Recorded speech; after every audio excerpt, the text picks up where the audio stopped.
Hello and welcome to Podtoid. We are your host. I am CJ. I'm Exhausted. I'm Dan. I'm Charlotte. I'm Occams.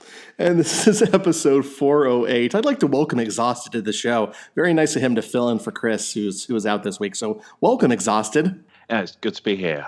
I managed to get out of bed to be on this show. So That's an achievement in of itself. Everyone, welcome. This is episode 408. It's nice to have everyone back again. Charlotte, you are out of your normal habitat. You're in Sweden right now for ESA summer. Mm-hmm. Yep. How is Sweden? It is awesome. I'm currently having the difficulty deciding whether to stay up all night to watch The Last of Us and Resident Evil 4 runs, knowing that I'm taking part in a Tekken 7 and a Mario Kart 8 tournament tomorrow, and I need to be awake for both of those.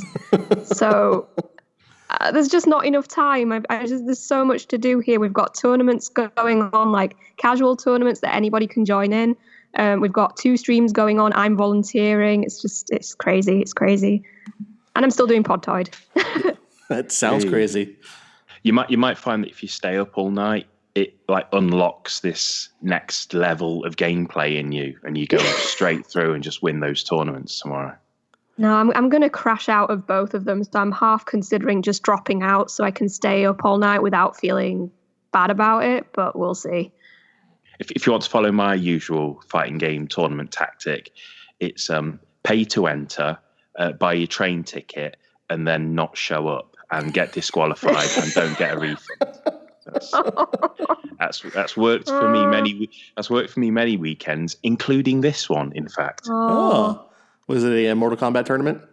There's Versus Fighting's on in Birmingham, which is like Yeah. one of our biggest national tournaments. And I'm supposed to be playing Mortal Kombat and Street Fighter 2 Turbo, but it looks like somebody got a buy. So That lucky bastard. well, yeah, definitely, because otherwise I would have won the tournament, obviously. All right, well, it's great that we're all here, but before we get into the show, I'm going to start us off with a story coming out of the northeast of the United States. As some of you may or may not know, there is a severe heat wave burning up the East Coast right now, with temperatures reaching 102 degrees, but feeling like 115 degrees when you factor in humidity. Obviously, no one wants to be outside in this. People are being asked to stay indoors, to drink plenty of water, and to go to a cooling center if they can't afford air conditioning. It can get really bad. It can be very hot out there. And, there are even people whose job it is to be outside who don't want to be out there. So citizens are also being asked, please, for the love of God, don't commit any crimes until it cools back down and the police are in better shape to arrest you. This is real. This is a real Facebook post from the Bryan Tree Police Department in Massachusetts asking people not to commit crimes during the heat wave. The post says, quote, "Due to an extreme heat, we are asking anyone thinking of doing criminal activity to hold off until Monday. It is straight up hot as soccer balls out there.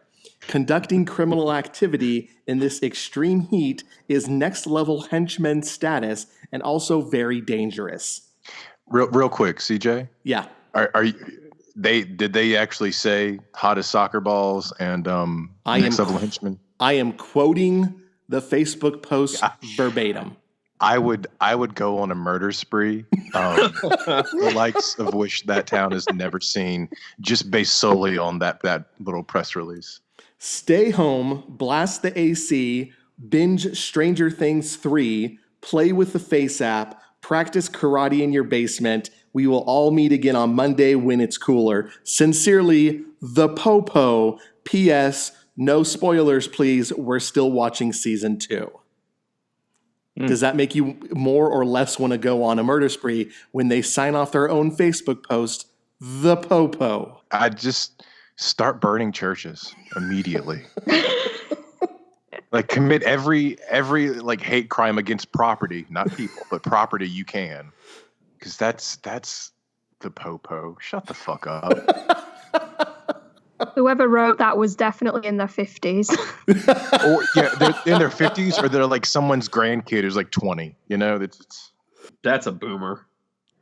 that definitely sounds like a A boomer to me. 20-year-old wouldn't be saying the popo. The only two thoughts I get off this story, the first is, so they don't have a problem with crime, but they do have they're cool with you ruining the environment, as they encourage everyone in the area to blast their EC and turn all their electrical appliances on. So they don't have a problem with you doing that. And the second thing is, it just sounds like we've got a plot for another Purge movie, basically. Like, instead of it being something that's decided on the basis of, oh, this is what keeps the population in check politically, it's just like, there's this weekend every year where it's just too fucking humid, and during that weekend, all crime is legal because the police aren't dealing with it. I think that is the straight to DVD sequel that series needs. That's the Asylum ripoff. It's the Purge by way of Al Gore.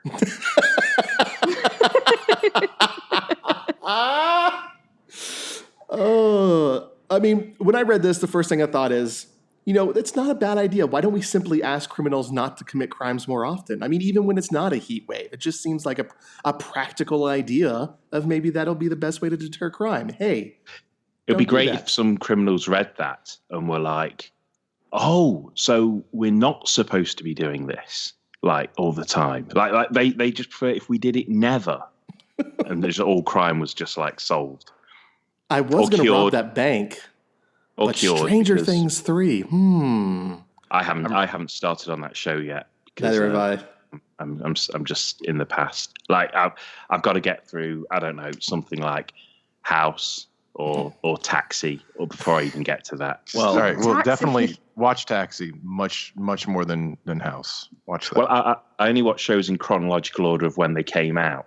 So I've got a while to go before I get to Stranger Things. Some could say that if you're in the past, you've already seen Stranger Things because it just plagiarizes all the Steven Spielberg movies, made it into a show.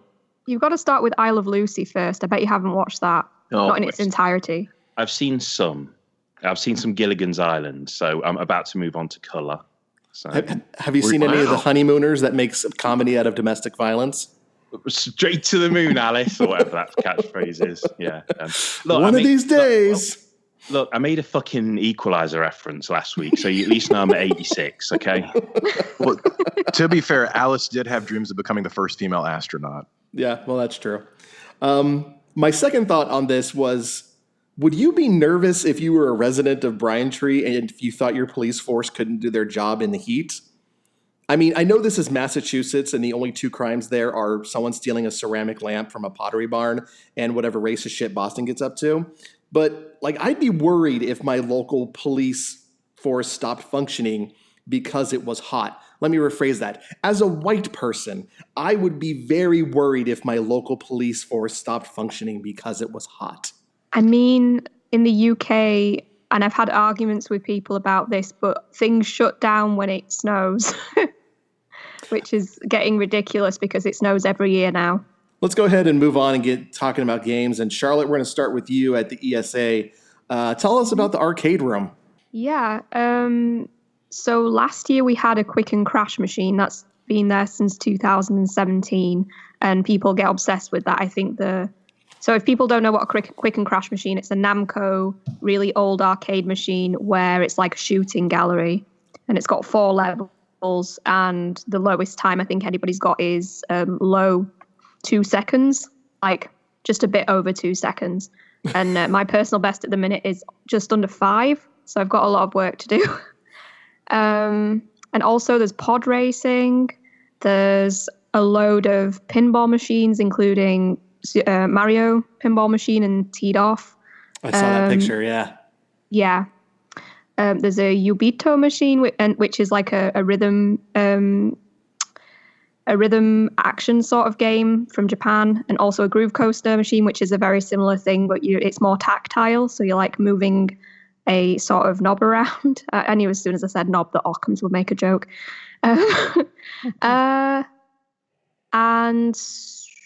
that's about it, but it's pretty... Oh, yeah, and also things like there's a Street Fighter 4 machine. Yeah, and I've been trying everything out, and I'm become a bit obsessed with the Yubito machine because they've been selling arcade cards like the ones you can get in Japan. So you can record your times, and with Yubito, if you don't have one of these cards, you have to do the tutorial every time. So I've got one of those, and I've been practicing quite a lot. Now, when you say pod racing, do you mean the Star Wars Episode 1 racer with like the complete set that you sit in and control? Yeah. Oh, that's Yep, awesome. I believe so. Yeah. The guy who runs ESA has just opened an arcade in where he's from in Sweden. So is dealing with quite a lot of arcade machines. So this year has a full arcade room that's also open to the public, not just to attendees. So that's pretty cool.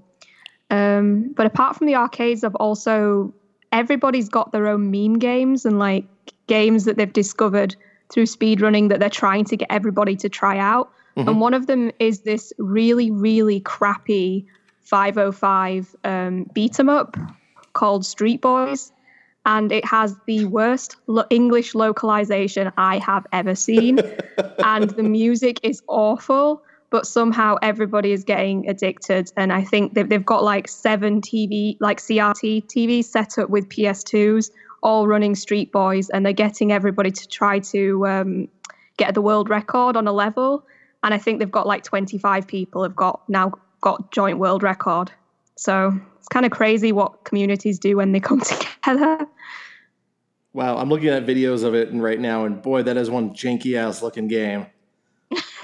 Yeah, I mean, last year at ESA, somebody just went to there's a shopping center directly across from the hotel, and somebody just went to GameStop in there and picked that up and were like, "Oh, this looks funny," tried it, and then like they've been doing like proper speed runs of it for the entire year since last year's ESA, and it's become a proper game that people run. It's crazy. Now, that game is developed by Tamsoft, who also do some of the Senran Kagura games.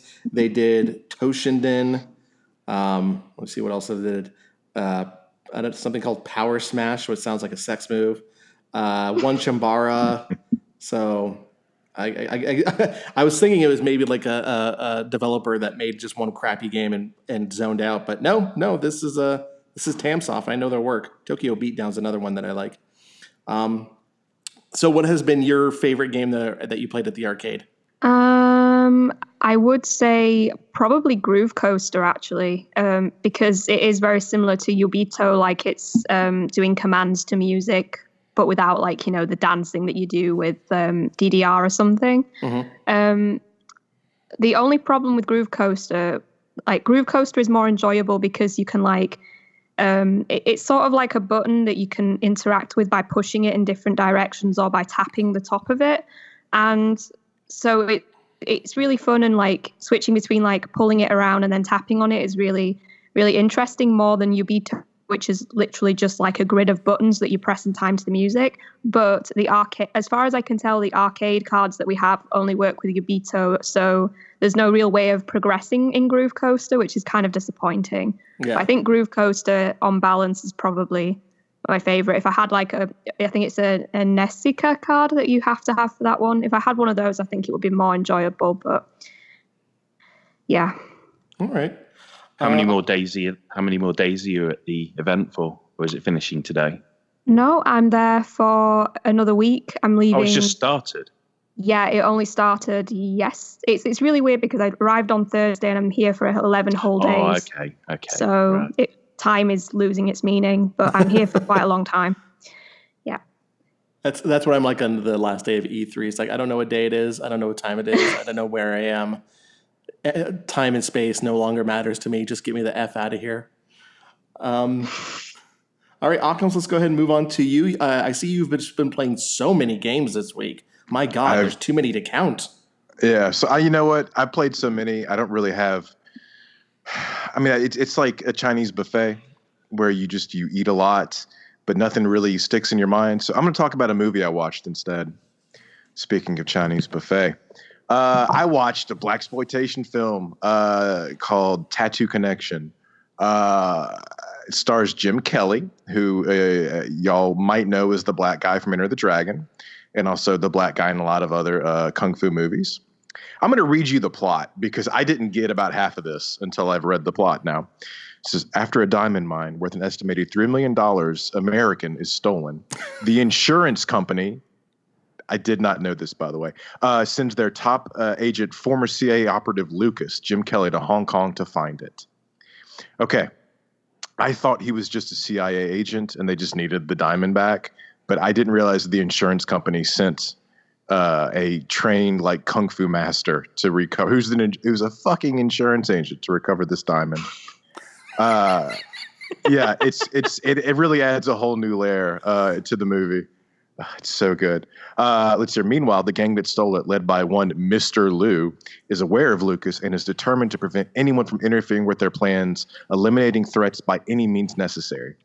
Can Lucas survive long enough in such hostile environment to locate the stolen diamond, or will he become yet another victim? He survives. He's good. Oh, okay. I was very intrigued cool. there. Yeah, no. This movie, first off, a couple of good things about it. More Chinese bush than an Asian garden. Oh God. Yeah. They call him the Black a lot. They just when he's not on the screen, he's just there's the Black. Or watch out for that black guy. You get that black. It's wonderful. 1978, folks. Things were different. Star Wars had just come out.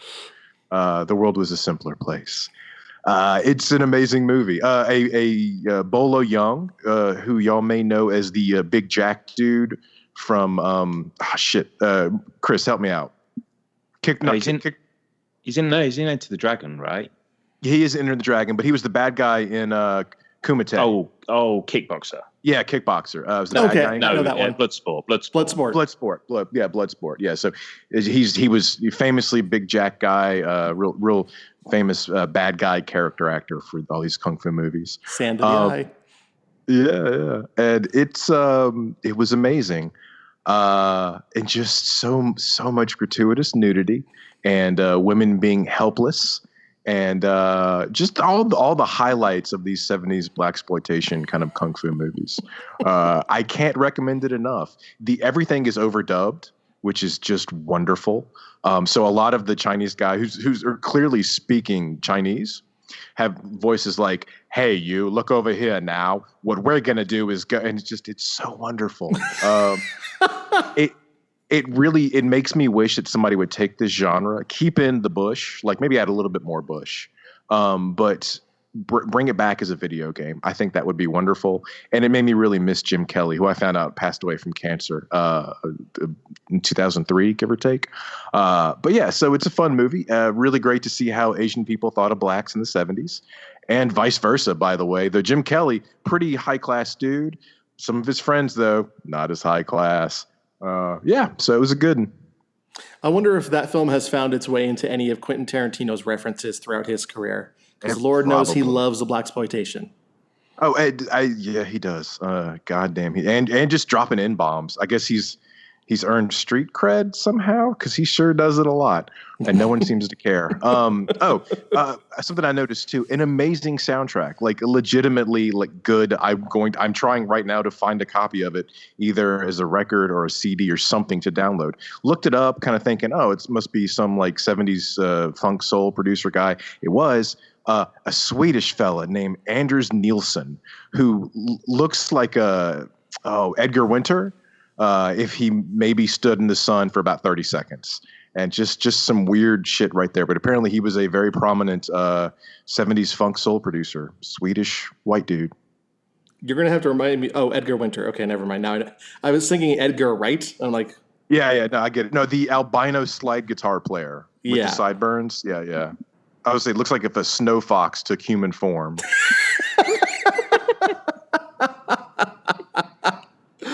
Oh shit! I do love soundtracks from 70s movies, especially blaxploitation films, because they're just.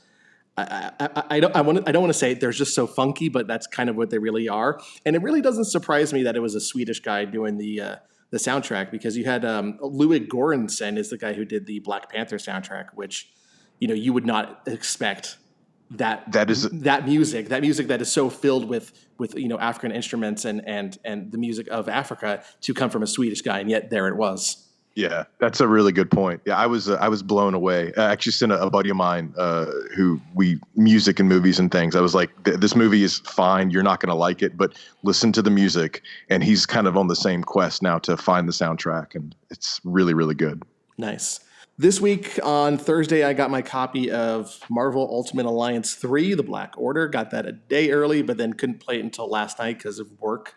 This is the Team Ninja developed sequel to, Marvel Ultimate Alliance 2 that came out, I think, about a decade ago. It's exclusive to Nintendo Switch. Chris Carter did our review for Destructoid, giving it a 7. And after playing it for about, I'd say, 4 hours now, it's definitely a score I 100% agree with. This definitely feels like a 7 game. That's not. Don't take that as a way of disparaging it. I really enjoy it. I've had a lot of fun with this game, and I love all the different superhero combinations I've been able to pull off so far. One thing that really sticks out to me that I am really enjoying about this game is that it is unapologetically Marvel. And so you will have references to characters that most people probably have never heard of unless they've actually been into Marvel Comics. So if you're coming into this from the MCU and you hear names like Alpha Flight, you're probably not going to know who the hell they are, but people who read the comics do. And there is a lot of that. They got a legitimate Marvel Comics writer to come do the story to this, and it's actually enjoyable. It's very like a Saturday morning cartoon or comic book oriented, and as opposed to something like the Spider-Man PlayStation 4 game or anything for the MCU that has a little more dramatic tension to it and has a little more seriousness in it. This is very lighthearted and it's very fun, and you have a lot of great one-liners coming from characters like Miles Morales, from Gwenpool, Spider-Gwen, Miss Marvel Kamala Khan. She is hilarious. She is great in this game. The Spider-Man they got in it is like an older Spider-Man, so it's not teenage Spider-Man, but those three are all still, I think, they're teenage forms. A little less in love with like the hokey Captain America voice actor, but I think I'm just so in love with what Chris Evans did in the movies that nothing's going to be able to compare to it. But the game, it's a little janky. It's not perfect. It runs super well on Switch. There are some moments of slowdown, and it's a brawler, and so there's not a huge amount of depth to it. But when you are switching between characters and you can have up to 4 people on your team at once, you can I have actually had a lot of fun with it, bouncing back from, my Spider-Man team with the 3 spiders and then Venom, or having the Avengers or, the Guardians of the Galaxy. It is really interesting to jump between them and to see their different play styles because different characters play differently. And there are some I really like. I really like playing as Spider-Man. He's so far the most fun person in the game to play as, whereas I don't like playing as Venom or Groot and Rocket because I don't really enjoy their play styles. I did buy the season pass to it because the game impressed me enough that I know I'll want to be playing this for the next year or so. And when you do that, it immediately unlocks Deadpool in the game, no matter where you are. And so he is about, 11 levels higher than everyone else on my team. So I know if I put him on my team right now, I'm just going to destroy the game until I catch up to where I normally would have added him. So I'm pushing myself to keep him off my team to kind of make it a little more fair. But one last thing I want to say about this is that this game is hard.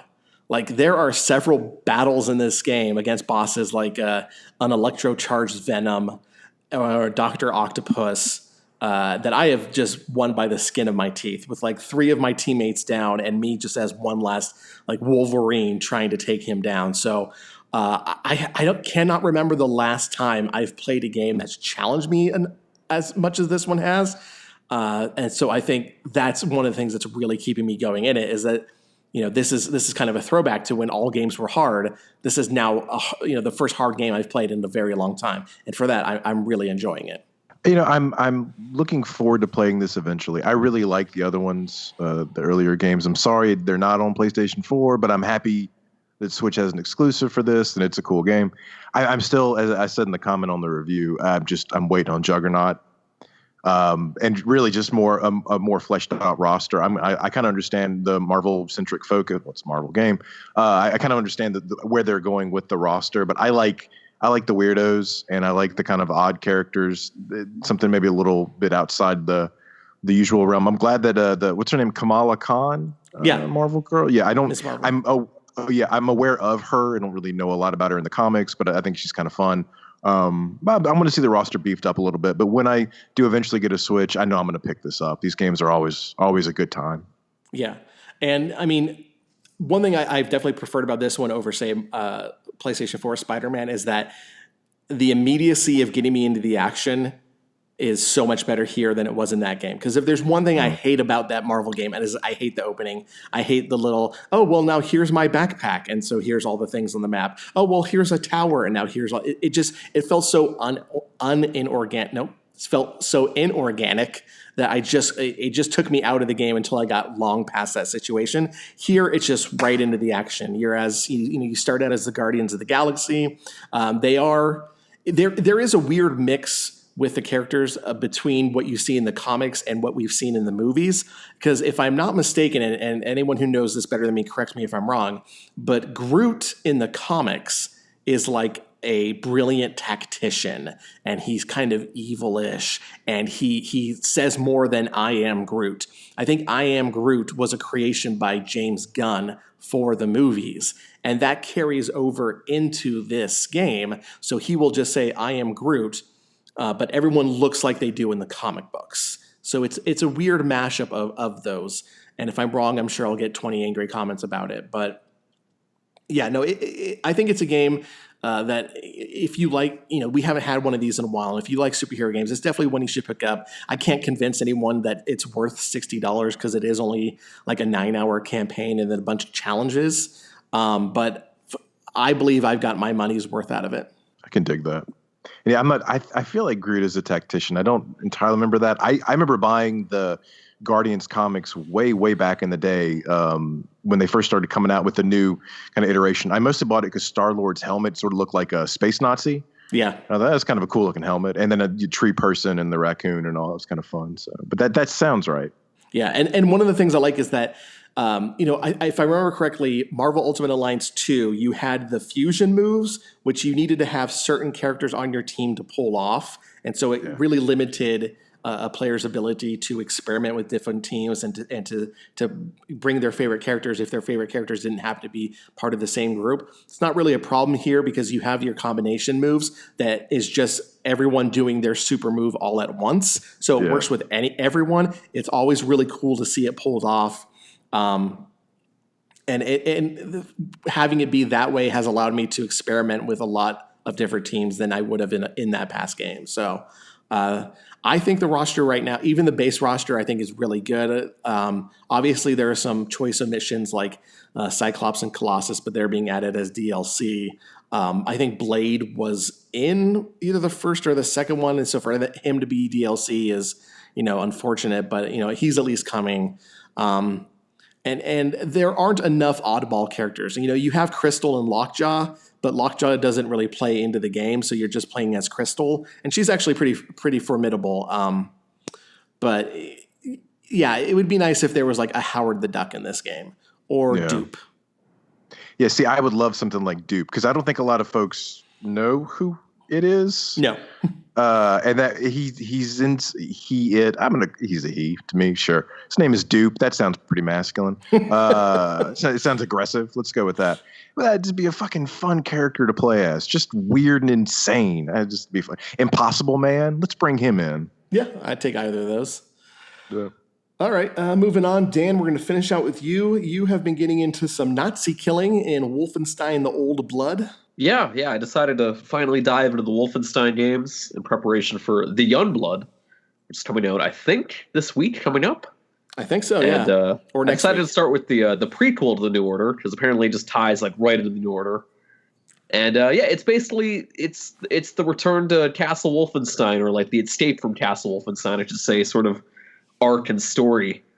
And that stuff is really good. Like when you are in the castle, shooting up Nazis, and you know, BJ's going on this like self-narration about growing up and his dad being a dick or whatever. That stuff is great. I had a blast. Those first 3-4 hours of being in the castle and just slaughtering waves and waves of Nazis, and the difficulty too. Like on the same topic, it's been a while since I played a difficult game because Red Dead Redemption 2 definitely isn't one of those. Yeah. And man, this game, it caught me off guard at times how hard it was. So it's pretty damn challenging. Up until, I would say, once you're actually out of the castle, and spoiler, you escape Wolfenstein, and then you end up in a village, and the whole second half of the game turns into a zombie shooter. So you go from like dealing with pretty difficult AI and smart AI for the most part, and tons of shooting, to these slow, shuffling zombies that you can just kind of blast apart. And then you fight a big boss, and it's over. So I was kind of pretty impartial to it. I hear, you know, New Order and Wolfenstein 2 are a lot better, so I'm looking forward to those. But yeah, I really enjoyed the whole recreation of Castle Wolfenstein. Like, the castle itself is fantastic. And yeah, that's Old Blood. It's a short game. It's about 4 or 5 hours or so. Wow, that is a short game. Yeah. It was just pretty much like a small prequel thing they made. And then it ties like right into New Order, because at the end of the game you find some sort of like plan or document that tells you where the Death Head places or whatever that like you storm at the very start of New Order. So Gotcha. Yeah, I have not played the Old Blood or New Order yet, but I have both of them in that combo disc that they released for PlayStation 4. So I'm going to get to them eventually. And knowing that they're 4 hours, knowing that one is 4 hours, I'll probably just block off a Saturday and knock them both out. Yeah. I would say New Order, I hear, is like 10 hours or so. So a little bit more length to that one, I suppose. That is it for games, but we do still have some headlines to cover. It is time for the news. You know, and there was not a ton of video game news this week, but we still have a lot to talk about with Comic-Con happening. I don't know, Charlotte, if where you are, you have been following any of Comic-Con, so that's basically what the news is going to be this week. In terms of video games, Nintendo did reveal that it has given the Switch platform a minor refresh that improves the battery life. So if you have been looking for a better battery and also want the ability to play on console and handheld, you know, that's now an option going forward. We found out that Monster Hunter World has sold 13 million copies, and Yozu Koshihiro is on board to score the upcoming Streets of Rage 4, which is a game that just keeps sounding better with every bit of news that comes out about it. Chris, you're looking forward to that one, right? Yeah, definitely. It's part of this renaissance of scrolling brawlers that's happening this year off the back of there's this coming out, and there is River City Girls, which I'm really looking forward to, and Battletoads, which I'm not looking forward to in the slightest.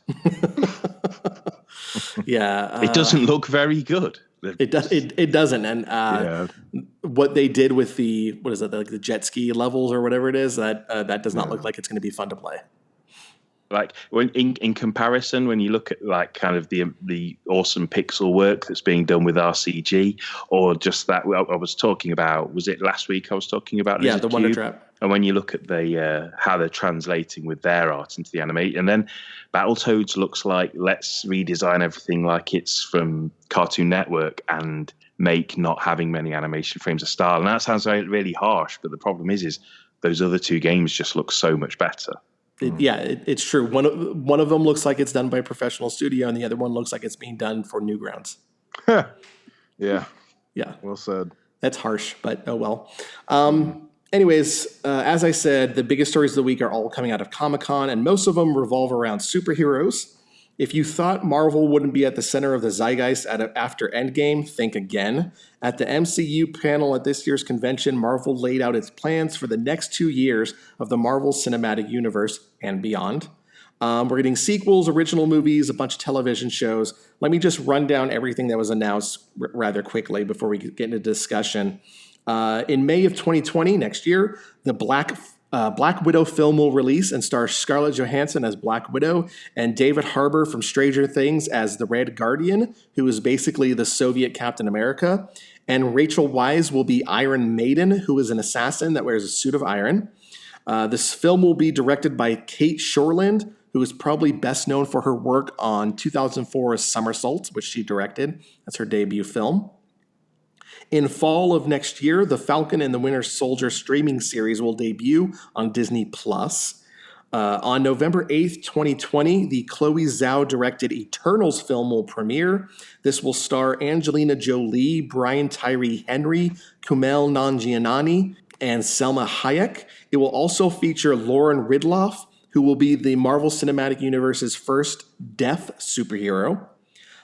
In February 2021, Shang-Chi, I'm not going to pronounce that right, Shang-Chi and the Legend of the Ten Rings will debut, and this will finally give us a real Marvel film with the real Mandarin villain.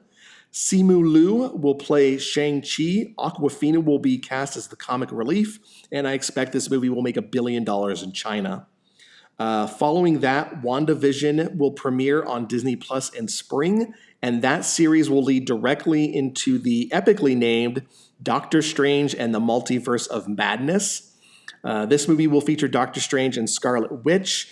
No word on a villain yet. However, the director Scott Derrickson has said the film will be more of a horror-style movie.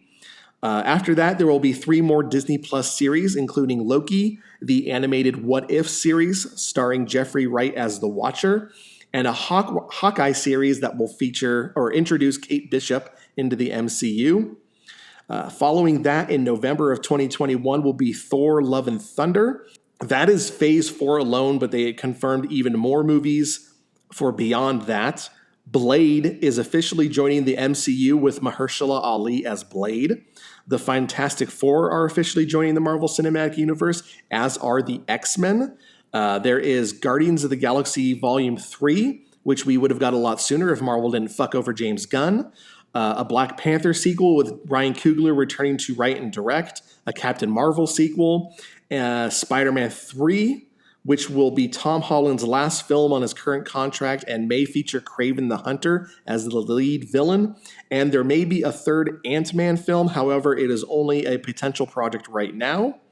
As an aside from all of that, Kevin Feige also confirmed that the Avengers Endgame is now the highest grossing film of all time, so long as you ignore that pesky inflation rate.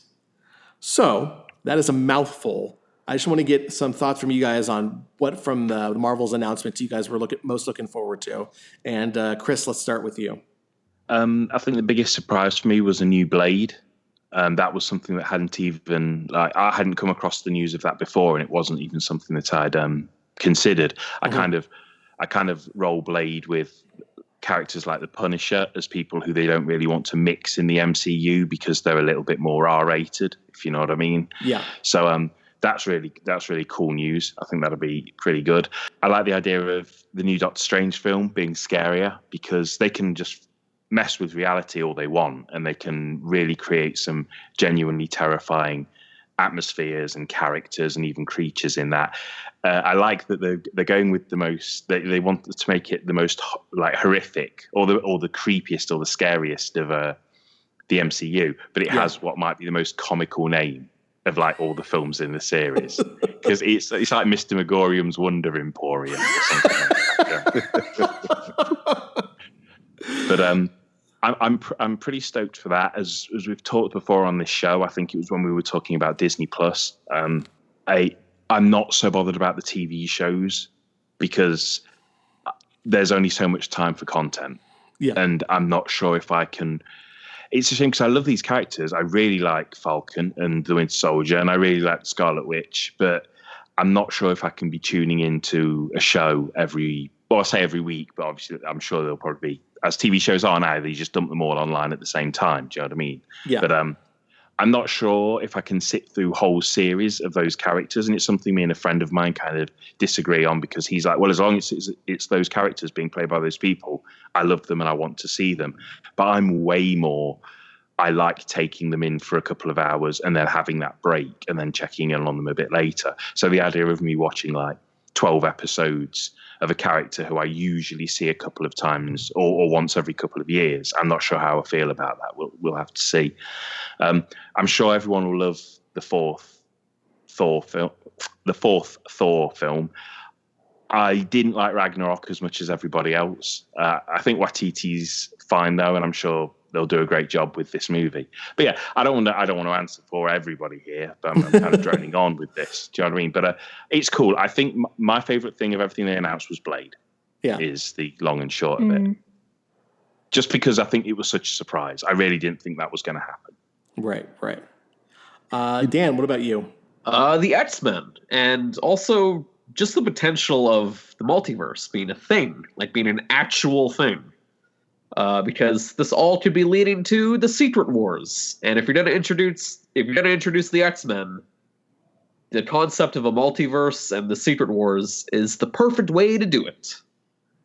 That's about it. Those are my thoughts. I mean, they played with the idea of a multiverse in Spider-Man, the latest one. Yeah, a little bit, but I think he was. I should say, but I think he was full of shit. So right. So I mean, it was one way to introduce the concept to the MCU, even if they weren't serious about it. And so I guess retroactive spoiler alert to anyone who hasn't seen that movie yet. But Kevin Feige has confirmed like the multiverse is a thing, so it's gonna happen. Yeah. And since he confirmed that much, I can only like assume, because like he also confirmed that there's gonna be no Avengers movie in the fourth phase, so I can only assume they're going to be doing like a lot of new beginning stuff, like introducing Blade, introducing female Thor, introducing a whole ton of stuff, and as well as building towards the Secret Wars, which is going to be probably the next big Avengers movie. If I had to guess. It's a good guess. And my prediction for like the next big bad of this whole thing, because Thanos is a hard thing to top, but there's something a hell of a lot better that they could go for, and I think that's Galactus. So especially with the introduction of the Fantastic Four, they could introduce Silver Surfer again, and that's just like the perfect way to tease Galactus. So what I hope is that they don't waste a villain like Galactus or Doctor Doom or Magneto for a one-off like they did with Ultron, because Ultron was kind of a wasted villain in Age of Ultron. So sure. I hope they don't do that again. And see also Dormammu. Yes, exactly. Although he could potentially come back. It's not like they finished him off or anything. I keep forgetting he is the villain of that film. Occams, what about you? Yeah, well, my most exciting thing is the new Thor movie. Unlike Chris, who was wrong, I loved Ragnarok. It was. I never thought in a million years I would think my favorite Marvel movie in this generation would be a Thor film. I never really cared for the character. He's fine. He has a hammer, which is fun. But that fucking movie was so fun and so funny. And I'm really excited to see where they go with the character next. I'm very excited for a Blade series. A lot of people, when I was reading on Twitter, were kind of upset it wasn't Wesley Snipes because they said he brought like the martial arts background. See, I never really thought much of the martial arts background. You can kind of learn that stuff, and there's certainly ways to fake it. I hope he has the attitude that Blade have, like that Blade had. Some motherfucker always trying to ice skate uphill. Little moments like that really stick with me in the character. So we'll see. I hope it's fun. I hope it's silly. I would like to see Tracy Lords dance and covered in blood and get her head cut off again. Yeah, it was really. I'm excited about that. Of course, X-Men, Fantastic Four. Thinking on kind of the next major villain, I could definitely see Galactus. I'm kind of hoping it's Doctor Doom, though. He has not gotten his fair shot. Yeah. In any of these movies, he's an amazing villain, layers upon layers, and I think he's kind of a long con character. That I could see them setting up Galactus, but Doctor Doom comes in and kind of steals his shit a little bit. That's what I'm hoping. That's that's the Secret Wars kind of summed up. So if they're building to that as like the next big Avengers thing, I mean, those are the two villains right there. So yeah, and I'm really hopeful for a good Fantastic Four film. They're a solid team if they can do it right. And it was great. Everything looked really cool. And the TV other than the Blade series, I'm kind of with Chris where I don't know if I need to watch I liked Vision a lot and Wanda was cool. I don't know if I want to watch a TV show of them. I'm not sure. I guess I'd have to see how it looks because I'm not really sure how it plays out. In my head, I'm thinking like Jessica Jones, Luke Cage. Is that a sustainable thing for me? But the movies I'm definitely into. And also, the Multiverse of Madness, right? My first thought when I saw that was, oh, they're going to do a Marvel Zombies. they're gonna have a Marvel Zombies, like at least a cameo or something. Because That's what I'm hoping for as well. I didn't say as much, but yeah. I would be really excited to see Doctor Strange deal with like a bunch of Marvel zombie characters. It'd be kind of fun. And Charlotte, have you been following? Yeah. Have you been following any of the Comic-Con? I honestly, the reason I've been quiet is because I have absolutely nothing to say when it comes to comics. I've watched one Marvel film and I had no idea what was going on, and I did not care to know what was going on. But Blade seems pretty interesting just because I remember it is the same Blade as Wesley Snipes, right? I'm not being stupid. It's the same character. Yeah. Whatever happened to, like, he's probably too old to play Blade now, but did he do anything after he got sent down for tax evasion? What happened to Wesley Snipes? The Expendables, like one of the sequels, and a lot of direct-to-DVD movies. Yeah, okay. Just paying back the IRS for what he owed them. Yeah. hope Triple H comes back. I would love to see like a Blade movie where it's like Stephen Urkel and Stefan Urkel, where it's Blade and then Blade. Oh, it's a wonderfully timely reference you got there, Occams. Thank you. That's my shtick. For my part, I like the idea, if it does end up being true, of having Kraven the Hunter be the villain in the next Spider-Man film. Really, of everything that was announced that I'm most interested in, it's that Marvel What If series. And I'm on the same boat as you guys when it comes to the series. Like, I will sit down and I'll watch all of them, except maybe Loki. I kind of am over that character, and I don't really care about what happens to him. But I don't want them to be ongoing series. Like, if it's just a 1 10-episode stint and that's it, that's fine. I can live with that. But I don't want to have to tune in every single year because they update the story and they're keeping going on with the characters. Like, that to me does not sound like something I would keep up with. So if it's just a one-time thing, with the exception of this What If series, which I hope goes forever because the concepts are endless. I just want the Disney Plus series to kind of be one and dones when it comes to the Marvel stuff. But yeah, no, that What If series is definitely what I'm going to be most looking forward to. And I can't wait to see what kind of animation they utilize for it. I said in the backroom chat thing that I really hope it's like that Love and Death and Robots, but PG-13. Clearly, I read the What If series a lot as a kid, and there were some really, really great kind of creepy. Some were funny, some were really sad, just amazing stories. The one I referenced that I've always stuck in my head was, what if the Venom symbiote had found Punisher instead of Peter Parker? Oh shit, that'd be great. Yeah, and it was such a cool story, and you could really, especially with today's technology, you could really go places with that. Yeah, absolutely. And I think one of the ones they've already confirmed is that what if Peggy Carter got the super serum instead of Captain America, and that's going to be fun watch. That's just going to be entertaining. So I know a few of you have to go, so let's go ahead and wrap up the show. On behalf of Dan, Chris, Charlotte, Hawkins, and myself, thank you for listening to Podtoid, and don't forget to subscribe on iTunes, Google Play, Spotify, and Podbean, and also to our YouTube account. Almost forgot the name of YouTube. What the fuck?